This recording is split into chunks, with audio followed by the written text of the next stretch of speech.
అయితే Chinese traditional medicinal practice ఇజియావ్ అనే ఒక ట్రెడిషనల్ మెడిసినల్ ప్రాక్టీస్ ఉంది అక్కడ. ఆ ఇజియో వైద్య విధానంలో డాంకీ యొక్క తోలు నుంచి జెలిటిన్ తీస్తారనమాట. దాంతో ఇజియో అనే ఒక మందు తయారు చేస్తారు. దానివల్ల ఏంటంటే రక్తహీనత తగ్గుద్ది, ట్యూమర్స్ తగ్గుతాయని అక్కడ నమ్మకం అనమాట. బ్లీడింగ్ స్టాప్ అవుద్ది, మన బ్లడ్ స్ట్రెంథన్ అవుతుంది, యాంటీ ఏజింగ్ ప్రాపర్టీస్ కూడా దానిలో ఉన్నాయని. దాంతోపాటు మనకి నిద్ర కూడా, క్వాలిటీ ఆఫ్ స్లీప్ కూడా బాగా పెరుగుదని చెప్పి నమ్మకం అనమాట. దాంతోపాటు చైనాలోని కొన్ని ప్రావిన్సెస్లో డాంకీ మీట్తో బర్గర్స్ తయారు చేసుకుంటారనమాట.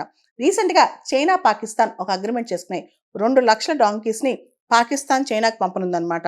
మనందరికీ తెలుసు పాకిస్తాన్లో దాదాపు 6 మిలియన్ డాంకీస్ ఉన్నాయని. ఇప్పుడు పాకిస్తాన్లో ఏంటంటే ఇలా చైనా విపరీతంగా డాంకీస్ కొనుక్కోవడం వల్ల పాకిస్తాన్లో డాంకీస్కి యొక్క రేట్ పెరిగిపోయింది. దాంతో లోకల్గా అక్కడ డాంకీస్ చేసే ఫంక్షన్స్ మనం కూడా భారతదేశంలో చూస్తూ ఉంటాం. చాలా చోట్ల చాకి రేవు దగ్గరికి, ఇతరత్ర ప్రాంతాలకి డాంకీస్ని వాడుతూ ఉంటారు బరువు మోపించడానికి. దాంతోపాటు చిన్న పిల్లలకి కాస్త గాడిద పాలు నోట్లో పోస్తూ ఉంటారనమాట. ఒకప్పుడు ఇక్కడ కూడా బాగా ఒక ట్రెండ్ నడిచింది, గాడిద పాలు తాగితే చాలా రోగాలు నయం అవుతాయని అప్పుడప్పుడు తాగుతూ ఉంటారు కూడా.